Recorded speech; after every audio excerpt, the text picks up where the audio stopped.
Hello everyone, welcome to the channel Psych Learning. So today we are going to the last class for that series जो chapter 3 के लिए start हुई है और आज हम chapter 3 complete करने वाले हैं. And it's a small chapter जैसा कि मैंने starting में ही कहा था, तो आपको बहुत ज़्यादा efforts करने की ज़रूरत नहीं है. आपको चीज़ों को अच्छे से समझने की ज़रूरत है, चैप्टर पे गो थ्रू करने की ज़रूरत है एंड जैसा बुक में लिखा है वैसा ही याद करना है, बिकॉज खुद से मन से बना के क्वेश्चन आंसर्स जो करोगे उसमें गलत होने के चांसेस हैं हमेशा से, right? So I hope you are understanding and you are with me. We are going to complete the chapter number 3 and after that we are going to start chapter number 4, which is the most interesting chapter called psychological disorder. I'm sure we'll have a lot of fun. So now let's start without wasting any further time.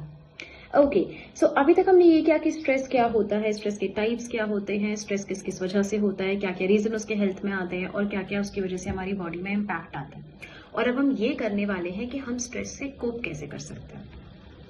Coping क्या होता है? Basically एक dynamic situation specific reaction है जो हम किसी भी stress को देते हैं. सपोज आपके साथ कुछ हुआ है, आप ऑब्वियसली कोई ना कोई रिएक्शन निकालोगे, कोई ना कोई रिएक्शन दोगे ताकि आप उस चीज से उठ सको. क्योंकि कोई भी वो दो इंसान दुनिया में वो स्ट्रेस में तो नहीं रहना चाहता ना, बिकॉज ऑलरेडी जो स्ट्रेस है वो हमारे होम्योस्टेसिस को चेंज करता है, इम्बैलेंस करता है. हम चाहते हैं कि हम वापस से उसी बैलेंस में आ जाए, right?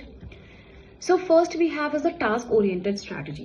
Task oriented strategy is basically आपको अच्छा ये भी याद करना है आपको कि ये एंडलर एंड पार्कर ने दिया है. So this is very important to remember these names because they are given by Endler and Parker. And what they have said task oriented मतलब जैसे कि मान लो आपका एग्जाम है कल, okay, and need to score good in that exam और आपके पास और भी कुछ काम है, तो आप अपने टास्क के टूवर्ड्स काम करोगे. आप सोचोगे कि चलो मैं ना ये अभी कर लेता हूँ या कर लेती हूँ, उसके बाद मैं ऐसे ऐसे कर लूंगी या ऐसे मैं मैनेज करूंगी. मतलब if you are working towards your task, that is task oriented strategy. Then you have emotion oriented strategy. So for emotion oriented strategy it is very important to know that कि आप emotions के साथ अपना देख रहे हो. आप अपने आप को बोल रहे हो इट्स ओके, कुछ नहीं हो रहा है, सब ठीक हो जाएगा, एवरीथिंग विल बी फाइन. अपने इमोशंस को आप कंट्रोल में लाने की कोशिश कर रहे हो. This is emotion oriented strategy. Then you have avoidance oriented strategy. So avoidance oriented is basically that you don't want to involve, like छोड़ो, एग्जाम है कल, उसके लिए तुम कुछ भी मत करो, तुम बैठ के टीवी देख लो. That is avoidance. You are just completely avoiding that situation. That is avoidance oriented strategy. Clear? Okay. Then you have Lazarus and Folkman का कॉन्सेप्चुलाइज, जिसमें कि ये था कि हाँ उन्होंने दो तरह के दिए. First they have given problem focused, and for problem focus it is like again more like task oriented because we are working towards the problem, कि प्रॉब्लम ठीक हो जाए, जो परेशानी है वो सही हो जाए, हम टास्क के टूवर्ड्स काम कर रहे हैं. And the other is your emotion focus. It is same like the emotion oriented, जिसमें कि आप अपने इमोशंस को कंट्रोल कर रहे हो, आप वो कर रहे हो. अगेन उन्होंने ये बोला कि ऐसा नहीं होता कि आप सिर्फ एक ही स्ट्रैटेजी को यूज करते हो, आप दोनों स्ट्रैटेजीज को साथ साथ इस्तेमाल करते हो. मतलब आप अपनी प्रॉब्लम को भी ठीक करने की कोशिश करते हो and at the same time आप अपने इमोशंस को भी कंट्रोल करने की कोशिश करते हो, ताकि आप दोनों तरीके से प्रॉपरली उस चीज से जो है वो कोप अप कर सको. Yes? Okay. If it is clear, then we will move on. Now we will study कि stress management techniques क्या होती हैं. So stress management techniques are those techniques जिसमें कि आप stress को manage कर सकते हो. ठीक है? देखो कैसे. सबसे पहला you have the relaxation techniques. इसमें क्या होता है, आप अपने आप को रिलैक्स करते हो, डीप ब्रीथ करते हो, मसल रिलैक्सेशन, नीचे से ऊपर या ऊपर से नीचे जिस भी बॉडी पार्ट से आप जाना चाहते हो, आप अपने आप को रिलैक्स करते हो. ठीक है? You relax your body, you keep calm, you do meditation, you sometimes chant mantras also depending upon whatever you are process going through. Then you have meditation process. इसमें क्या है कि आपको meditate करना है. अब meditate दो तरह से होता है. एक तो ये होता है कि आप किसी भी चीज में ध्यान देना चाहते हैं, और एक ये होता है कि आप किसी पर्टिकुलर चीज पे ध्यान देना चाहते हो. That is meditation. ठीक है? मतलब आपको एक्सटर्नल एनवायरमेंट से कोई फर्क नहीं पड़ता. You are just focused about your own self. Then you have biofeedback. So biofeedback has to do with कि आप आपकी बॉडी में कोई चेंजेस आ रहे हैं और मैं वो चीज आपको स्क्रीन में दिखा रही हूँ एंड आई एम सेइंग कि देखो ये चीज हो रही है आपके इस बॉडी में, आपको इसे ठीक करना है. I am awaring your self कि अच्छा ऐसा हो रहा है. Then you will go on and work on that and then you will try to try to decrease that situation. जो एंजाइटी प्रोवोकिंग सिचुएशन आपकी बॉडी के अंदर हो रही है, आप उसे कम करने की कोशिश करोगे. ठीक है ना? This is happening in the biofeedback. Okay, so it is for example the first it is you develop an awareness of a particular response कि देखो आपकी बॉडी में हार्ट रेट बढ़ रहा है, आप एग्जाम दे रहे हो, आपको टेंशन हो रही है. ठीक है? Then you will be taught some method कि आप कैसे इससे जो है उठ सकते हो, मतलब कैसे आप इसे ठीक कर सकते हो। And the last is your, आप इसे अपनी एवरीडे लाइफ में कैसे लोग करोगे वो भी आपको सिखाया जाता है। Okay, then you have creative visualisation. So creative visualisation has to do, जैसे कि मैं बोलूँ कि इमेजिन करो आप 12th के एग्जाम में पास ही नहीं हुए जबकि आपने एग्जाम टॉप कर दिया, you scored highest marks in the class and you get the best thing in the world, the best college in the world and like that. So this is creative visualisation. So इससे क्या होगा, आपको बहुत ज़्यादा positive feel होगा, आप self आपकी जो स्टीम है वो बढ़ जाएगी, आप पॉजिटिव फील करोगे, तो आप सिचुएशंस को भी उसी तरह से पॉजिटिवली देखोगे। So this is about what creative visualisation says. Okay, then you have cognitive behavioural technique. It's basically has to do कि आप कॉग्निशंस को भी ठीक कर रहे हो, आप बिहेवियर को भी ठीक कर रहे हो। इसके बारे में हम डिटेल में चैप्टर 5 में पढ़ेंगे, बट अभी के लिए आपको ये देखना है। तो एक SIT होता है which is stress inoculation technique which is actually given by Meichenbaum. Okay, तो माइकेनबाउम ने ये बोला कि सबसे पहला मेथड ये होता है कि आप एसेस करो प्रॉब्लम क्या है। फॉर एग्जाम्पल आप बोल रहे हो कि मैंने एग्जाम के लिए मैं पढ़ नहीं पाती या पढ़ नहीं पाता। Then you have stress reduction techniques. तो मैं आपको बताऊंगी, देखो स्ट्रेस इस तरह से कम करो कि आप हफ्ते में जो है 2 दिन पढ़ाई करो, इस दिन ऐसे लेके करो, वैसे लेके करो, and then I will teach you all the methods कि आप कैसे कर सकते हो। And the last is your application and follow up. आप बैठ के वो एक्चुअली करोगे, आप बैठ के पढ़ोगे, आप एक टेबल बनाओगे, टाइम टेबल बनाओगे, उसमें आप स्टडी करोगे। सो इस तरह से आपका जो है आप सीखोगे भी और उसके बाद आप उसे अप्लाई भी करोगे। That's why it's a cognitive behavioural technique. Okay okay, then you have exercise. Exercise के लिए हम क्या करते हैं, हम बोलते हैं कि भाई थोड़ा बहुत एक्सरसाइज होनी चाहिए, हार्ट पाउंड होना चाहिए, गुड सर्कुलेशन बढ़ता है, तो थोड़ा आप साइकिलिंग करो, चाहे आप वॉकिंग करो, चाहे आप रनिंग करो, स्विमिंग करो, कुछ भी आप चीज कर रहे हो, स्किपिंग करो। So it's good to do something out of your body, that is very important. Okay okay, clear, you are with me I guess. हाँ तक जो भी चीजें आपको समझ नहीं आई है, you can ask us, and if the things are clear then it's very good. The last topic is not that difficult, but yeah, there are some techniques जो आपको डिटेल में नहीं समझ आई है. You can always ask us, and I will definitely help you in detail, and we'll make a video on that. Okay. Next we have promoting positive health and wellbeing. कि आपको क्या करना है, आपको हेल्थ प्रमोट करनी है, आपको positive wellbeing promote करनी है कि सब जो है अच्छे से रहे। ठीक है, इसके लिए सबसे पहली चीज आती है स्ट्रेस रेजिस्टेंस पर्सनैलिटी, जो कि सुजान कोबासा ने दिया था। एंड ही सेड दैट कि देखो कुछ लोग ऐसे होते हैं जो कि काफी ज्यादा कमिटेड होते हैं और बहुत जल्दी टेंशन नहीं लेते। ठीक है, जैसे कि उनमें 3 C's होते हैं। What are 3 C's? First is committed, they are very committed towards their job. आप देखो कि वो अपने काम के लिए बहुत कमिटेड है, उनको करना है तो करना है। They think that things are in their control, वो सोचते हैं कि हमारे कंट्रोल में है सारी चीजें। Okay, and the third thing is challenge. वो चैलेंज करते हैं कि अब मुझे बताओ कि कैसे नहीं होता, मैं ये करके दिखाऊंगा। Okay, so this is 3 C's, commitment, control and challenge. Okay, और जो उनको ये होता है वो कहीं ना कहीं स्ट्रेस रेजिस्टेंस होते हैं, उन्हें बहुत ज्यादा स्ट्रेस जल्दी से नहीं होता है।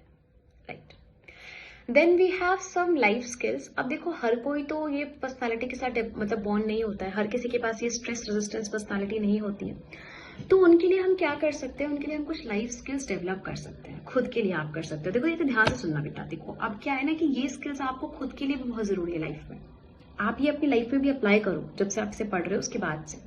सबसे पहला है असर्टिवनेस, अपनी बात को रखना सीखो, गुस्से में नहीं, एकदम आराम से कामली अपनी बात को रखना सीखो, जो आपके दिल में है उसे बताना सीखो, एक्सप्रेस करना सीखो। टाइम मैनेजमेंट तो बहुत ही जरूरी है। हम सुबह से शाम बैठ के टीवी देख लेते हैं, सीरीज देख लेते हैं, इंस्टा रील स्क्रॉल कर लेते हैं, and then we don't know कि टाइम कहाँ चला गया। Okay, time management very important. Rational thinking बहुत जरूरी है कि आपको बिल्कुल राइट थिंकिंग होनी चाहिए। You are not thinking too emotionally for that anything and not too logically for anything. तो rational is very like the apt thinking which is there and it takes time, and इसमें आपको थोड़ा सीखने के लिए समय लगेगा, आपको टेक्निक्स लगेंगी, but it's okay, you will do. Then you have improving relationships. relationships improve करने हैं आपको, जैसे उसके लिए आप क्या कर सकते हो। सबसे पहली चीज, you can listen. जैसे मान लो मैं आपसे कुछ बता रही हूँ अपने दिल की बात, you are listening to me, that is very important. Then you express कि मैम देखो मुझे लगता है कि नहीं ये आपने गलत किया, ऐसे होना चाहिए था। ठीक है, एक्सप्रेस भी कर लिया। उसके बाद जो मैं बोल रही हूँ तो मुझे भी तो एक्सेप्ट करो कि yes okay, I understand your situation also, you are right. So listening, expressing and accepting, तीनों चीजें यहाँ पर बराबर से होनी चाहिए। Then you have self care, खुद का ध्यान रखो, चाहे वो स्किन केयर हो, चाहे वो एक्सरसाइज हो, चाहे वो खाने पीने को लेकर हो, चाहे वो आपकी मेंटल हेल्थ को लेकर को, you should take care of yourself, right?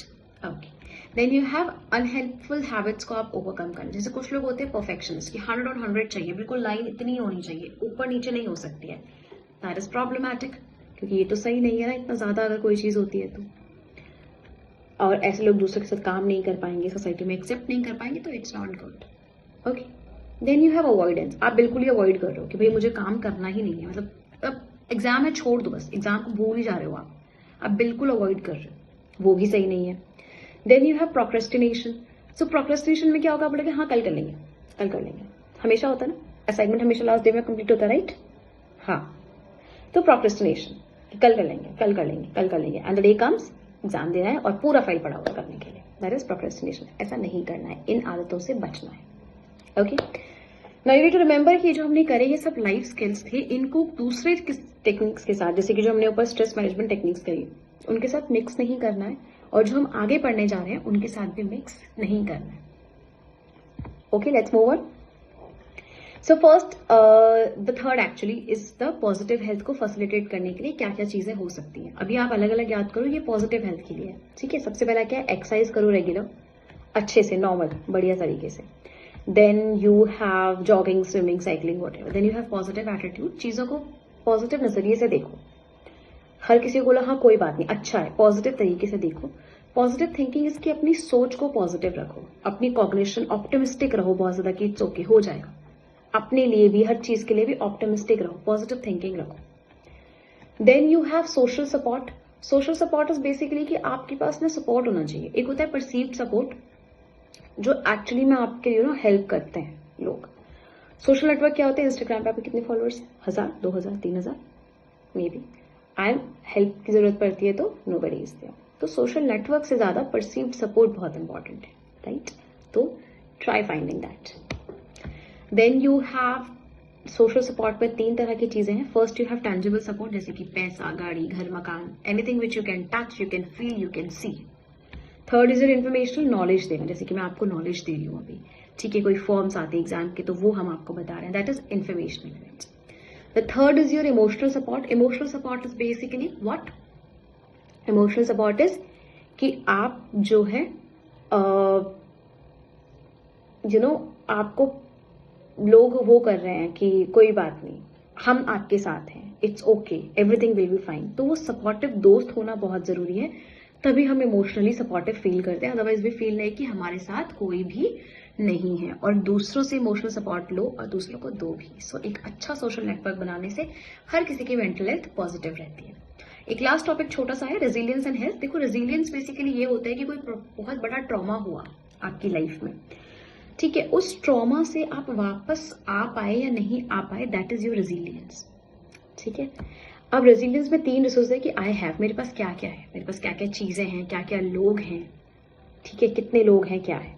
उसके बाद आई एम, कि मैं क्या हूं, मैं कितनी हार्ड वर्किंग हूं, मैं कितना कर सकती हूँ अपने से, मैं कितना कर सकता हूँ। And the third is I can, कि ये मैं कर सकता हूँ, दैट इज माई स्किल, कि मैं इसे खुद से सीख सकता हूँ, ठीक है? तो आई हैव मतलब क्या मेरे पास है, और मैं क्या हूं वो मुझे पता है, और आई कैन मैं क्या कर सकता हूं या सकती हूँ। इन तीनों की हेल्प से हम डिपेंड करता है कि हम रेजिलियंस शो करेंगे या नहीं करेंगे। It's basically bouncing back. कुछ बड़ा ट्रॉमा हुआ, आपको बहुत सैडनेस फील हुई, बहुत बुरा फील हुआ, बहुत टेंशन में चले गए आप, स्ट्रेस में चले गए, लेकिन आप उससे वापस आओ, that is your resilience. Okay, so guys, with this we have actually completed chapter number 3. Also we are left with only 4 chapters from now, and that also we are going to do on time, I promise you that. So कोई भी doubt है आपको, कोई भी confusion है आपको, do let me know in the comment section, और in any way wherever you can find me, Instagram, WhatsApp, email and YouTube, obviously Telegram also. So take good care of yourselves from now, and then we will move on to the next chapter. So in the next class we will start chapter number 4, which is the fresh chapter, psychological disorders. Till then, bye bye, take good care of yourselves.